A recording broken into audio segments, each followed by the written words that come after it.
Hello दोस्तों, कैसे हो आप सभी। स्वागत करता हूं आपका हमारे YouTube चैनल पे। दोस्तों, आज की इस वीडियो में हम बात करने वाले हैं हिमाचल प्रदेश के सबसे खूबसूरत हिल स्टेशन मनाली के बारे में। दोस्तों, यदि आप इस वर्ष या भविष्य में कभी भी मनाली जाने का प्लान बना रहे हैं तो ये वीडियो आपके लिए बहुत ही यूजफुल रहने वाला है, क्योंकि आज की इस वीडियो में हम बात करेंगे आपको मनाली कैसे पहुँचना है, मनाली में आपके रुकने की क्या व्यवस्था होगी, मनाली में आपके खाने पीने की क्या व्यवस्था होगी और मनाली में आपको किन किन जगहों पर घूमने जाना है, मनाली में सस्ते और अच्छे होटल कहाँ मिलेंगे। दोस्तों, इस वीडियो में हम बात करेंगे कि आपको अटल टनल, रोहतांग पास और सोलांग वैली कैसे घूमने जाना है और मनाली घूमने का सबसे बेस्ट टाइम क्या है, और सबसे अंत में हम बात करेंगे आपका मनाली घूमने का कुल खर्चा कितना आएगा। तो दोस्तों, इन सभी मुद्दों पे हम विस्तार पूर्वक वर्णन करेंगे, सारी जानकारी आपको दी जाएगी, तो आप वीडियो के अंत तक बने रहें। चलिए वीडियो को शुरू करते हैं। तो गाइस, मनाली भारत के हिमाचल प्रदेश राज्य का एक शहर है और मनाली कुल्लू घाटी के उत्तर में स्थित हिमाचल प्रदेश का एक लोकप्रिय पहाड़ी स्थल है। इसकी समुद्र तल से ऊंचाई 2050 मीटर है और मनाली व्यास नदी के किनारे बसा हुआ है। गर्मियों में बहुत सारे लोग गर्मियों से निजात पाने के लिए इस शहर की विजिट करते हैं और दोस्तों, सर्दियों में यहाँ का जो तापमान है वो 0 डिग्री से भी नीचे पहुंच जाता है। यहाँ पे खूब स्नो देखने को आपको मिलती है। आप मनाली के अंदर hiking, paragliding, river rafting, trekking और काइकिंग जैसे विभिन्न प्रकार के खेलों का आनंद भी उठा सकते हैं। तो सबसे पहले हम बात करते हैं कि आप लोगों को मनाली कैसे पहुंचना है। मनाली पहुंचने के आपके पास 3 विकल्प है, जिनमें पहला विकल्प है बाई फ्लाइट। दोस्तों, यदि आप बाई फ्लाइट मनाली आना चाहते हैं तो निकटतम आपका जो एयरपोर्ट पड़ता है वो बुनतर में है और बुनतर से मनाली की दूरी 50 किलोमीटर है। यहाँ से आपको जो घरेलू उड़ानें हैं दिल्ली और चंडीगढ़ की, वो आराम से मिल जाएगी। और दोस्तों, यदि आप मनाली बाई फ्लाइट आना चाहते हैं तो आप बुनतर एयरपोर्ट न आके डायरेक्ट चंडीगढ़ एयरपोर्ट भी आ सकते हैं और चंडीगढ़ एयरपोर्ट से आप बाई रोड टैक्सी के माध्यम से या बस के माध्यम से मनाली पहुंच सकते हैं। दूसरा विकल्प है मनाली पहुंचने का, वो है बाई ट्रेन। बाई ट्रेन यदि आप मनाली आना चाहते हैं तो आपका निकटतम रेलवे स्टेशन पड़ता है वो है जोगिंद्रनगर में, जो देश के कई महत्वपूर्ण शहरों के साथ इस हिल स्टेशन को जोड़ता है। दोस्तों, चंडीगढ़ और अंबाला मनाली पहुंचने के दूसरे अन्य विकल्प है। यदि आप दिल्ली से चंडीगढ़ या अंबाला तक बाई ट्रेन आ रहे हैं तो आप 1500 रुपए में टैक्सी के माध्यम से मनाली पहुंच सकते हैं। मनाली पहुंचने का तीसरा विकल्प है बाई बस या बाई कार। दोस्तों, यदि आप मनाली अपनी खुद की कार लेके या बस के माध्यम से आना चाहते हैं तो भी आपको किसी भी प्रकार की प्रॉब्लम नहीं होगी। मनाली सड़क मार्ग के द्वारा लेह, शिमला, कुल्लू, धर्मशाला और नई दिल्ली जैसे महत्वपूर्ण स्थलों से बहुत अच्छी तरीके से जुड़ा हुआ है, जिसमें सरकारी बसों के साथ साथ निजी बसों का नेटवर्क भी शामिल है। तो आप सड़क मार्ग के द्वारा भी मनाली पहुंच सकते हैं। अब आप मनाली पहुंच चुके हैं, आपके सामने अगला सवाल होगा कि मनाली में हम रुके कहाँ पे। दोस्तों, मनाली एक प्रसिद्ध हिल स्टेशन है जहाँ पर पूरे साल पर्यटक घूमने के लिए आते हैं और यहाँ पे पर्यटकों के ठहरने के लिए बहुत सारे लग्जरियस होटल के साथ साथ रिजॉर्ट्स हैं वो भी काफी उपलब्ध हैं। हालांकि इनके रेट है वो अलग अलग होते हैं। यदि आप मॉल रोड के आसपास होटल लेते हैं तो वहाँ पे आपको 2000 रुपये में रूम है वो आसानी से मिल जाएगा। वहीं अगर आप मनाली से थोड़ा हटके रूम लेते हैं, यानी मॉल रोड से थोड़ा सा साइड में रूम लेते हैं, तो वहाँ पर आपको 1000 रुपये तक के रूम भी आसानी से मिल जाएंगे। इस प्रकार दोस्तों, आप अपने बजट के अनुसार मनाली में स्टे कर सकते हैं। अब हम बात करते हैं मनाली में हमारे खाने पीने की क्या व्यवस्थाएं होंगी। दोस्तों, आप जिस भी होटल में स्टे करते हैं उस होटल में आपको खाने के ढेर सारे ऑप्शन मिल जाएंगे और उसके आसपास भी बहुत सारे रेस्टोरेंट, कैफे बने हुए हैं और वहाँ पर आप विभिन्न प्रकार के फूड खा सकते हैं, जिनमें फास्ट फूड है, जंक फूड है। इसके अलावा वहाँ पर आपको थाली भी मिल जाएगी। अगर मैं बात करूं एवरेज कॉस्ट की तो मनाली में खाने का एक व्यक्ति का एवरेज कॉस्ट वो 150 से 200 रुपये आता है।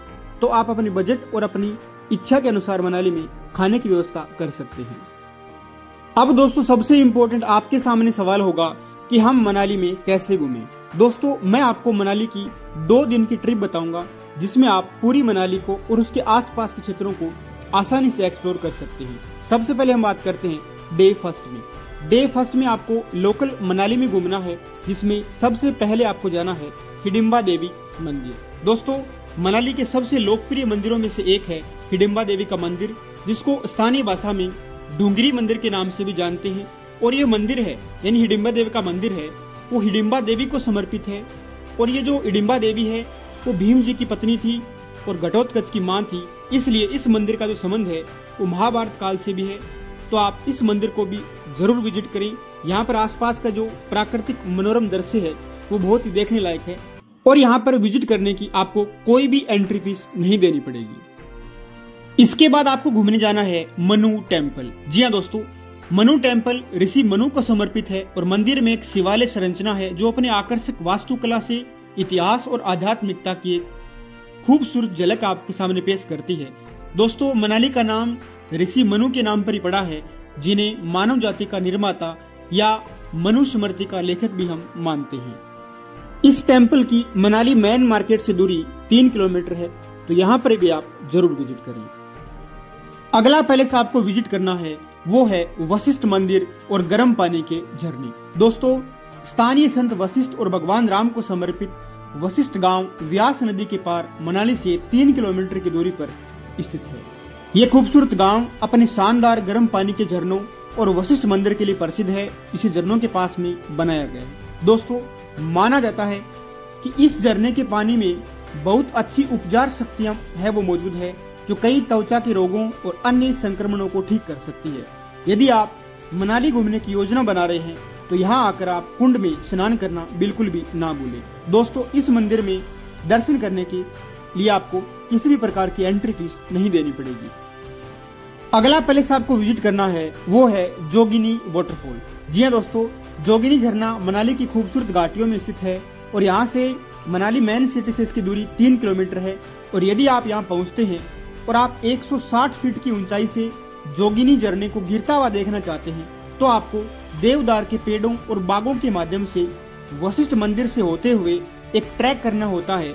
और इस झरने तक चढ़ने में लगभग आपको 3 घंटे का समय मिलता है। और बीच में जब भी आप इस झरने को विजिट करेंगे तो बहुत सारे ऐसे स्थान आएंगे जहां से आपको पूरा मनाली है उसका बहुत ही शानदार दृश्य दिखाई देता है। तो आप अपना कैमरा साथ में लेकर जरूर जाएं और यहाँ भी विजिट करने के लिए आपको किसी भी प्रकार की एंट्री फीस नहीं देनी पड़ेगी।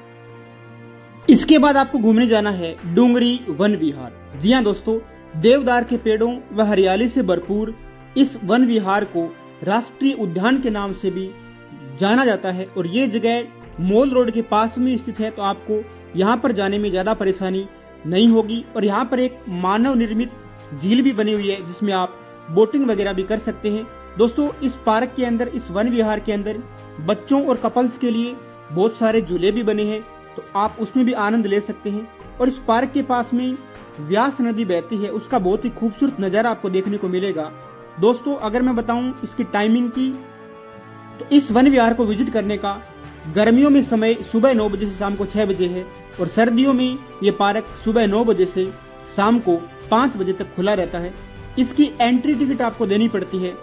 यहाँ पर एडल्ट के 10 रुपए और बच्चों के 5 रुपए एंट्री फीस लगती है। इसके बाद आपको घूमने जाना है नागर फोर्ट। जी हाँ दोस्तों, मनाली में नागर फोर्ट स्थित है और ये जो किला है वो लुभावने जंगलों के बीच स्थित बहुत ही फेमस टूरिस्ट पैलेस है। कुल्लू के राजा सिद्ध सिंह के निवास के रूप में यह महल पारंपरिक हिमालयी और यूरोपीय वास्तुकला का एक बहुत ही अच्छा मिश्रण है। तो यदि आप मनाली के अंदर मौजूद हैं तो आपको नागर फोर्ट जरूर विजिट करना चाहिए। और यहाँ पर एंट्री फीस लगती है 15 रुपए प्रति व्यक्ति के हिसाब से। तो दोस्तों, इस तरीके से आपका डे फर्स्ट कंप्लीट होता है। आप अपने होटल में आकर विश्राम कीजिए। अब दोस्तों हम बात करते हैं डे 2 में हमें कहां पर घूमने जाना है। दूसरे दिन आपको घूमने के लिए आपके पास 2 विकल्प हैं। यदि दोस्तों आप बाइक लवर हैं और उबड़ खाबड़ रास्तों पर जाना पसंद करते हैं तो आप रोहतांग पास अपनी बाइक से पहुंच सकते हैं। और यदि आप कुछ एडवेंचर्स एक्टिविटीज करना चाहते हैं, यानी पैराग्लाइडिंग, स्कीइंग वगैरह करना चाहते हैं, तो आप सोलांग वैली पहुंच सकते हैं। पर दोस्तों, एक चीज मैं आपको बता देता हूं कि रोहतांग पास है वो जून से लेकर अक्टूबर तक खुला रहता है और सोलांग वैली की गतिविधियां भी मौसम के हिसाब से तय होती है। तो अब हम बात करते हैं, यदि आप रोहतांग पास जाना चाहते हैं तो उसकी क्या आइटिनरी रहेगी। यदि आप रोहतांग पास जाना चाहते हैं तो दोस्तों कम से कम आपको 1 दिन की ट्रिप है वो प्लान करनी पड़ेगी, क्योंकि दोस्तों रोहतांग पास है वो जून से लेकर अक्टूबर तक ही खुला रहता है और बाकी समय रोहतांग पास है वो भारी बर्फबारी की वजह से बंद हो जाता है।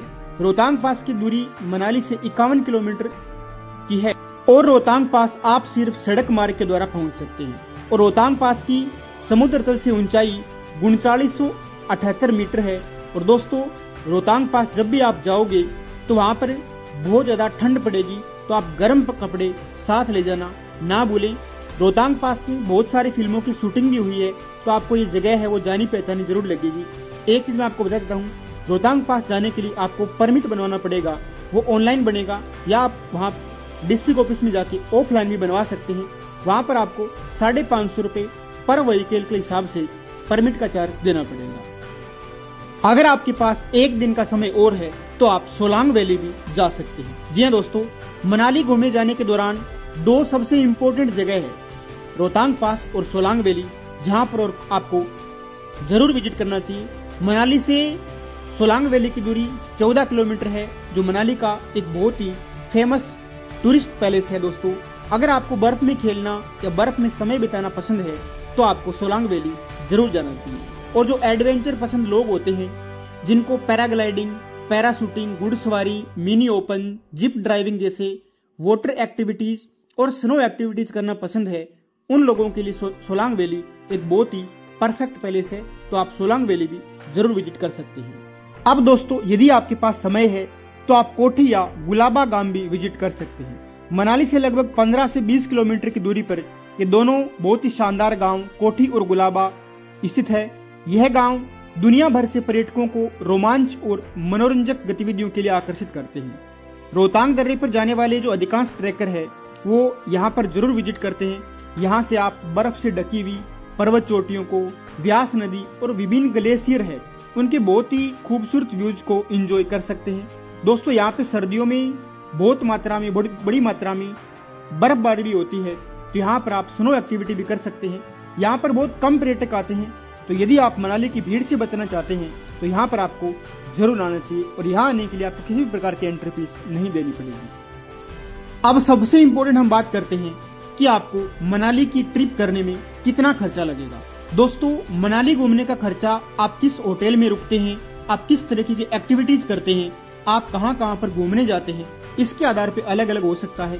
अगर मैं एक एवरेज कॉस्ट की बात करूं तो आप 10 से 15 हजार रुपए में 2 से 3 दिन की ट्रिप है मनाली की, वो आराम से कंप्लीट कर सकते हैं। तो दोस्तों उम्मीद करता हूं इस वीडियो के माध्यम से आपको मनाली से संबंधित सारे सवालों के जवाब मिल गए होंगे। अभी भी आपका कोई सवाल है, आपकी कोई क्वेरीज है तो आप कमेंट बॉक्स के माध्यम से हमें पूछ सकते हैं। दोस्तों यदि आपको वीडियो अच्छा लगा हो तो प्लीज़ इस वीडियो को शेयर करें अपने फ्रेंड्स और फैमिली के साथ में। और दोस्तों हमारे यूट्यूब चैनल को भी ज़रूर सब्सक्राइब करें, क्योंकि आपके एक लाइक से और सब्सक्राइब से मुझे मोटिवेशन मिलता है इसी तरीके के एंटरटेनिंग और इन्फॉर्मेटिव वीडियोस बनाते रहने के लिए। चलिए मिलते हैं इसी प्रकार के किसी नए इन्फॉर्मेटिव वीडियो में। तब तक के लिए जय हिंद, जय Bharat. Wish U a safe, comfortable and happy journey.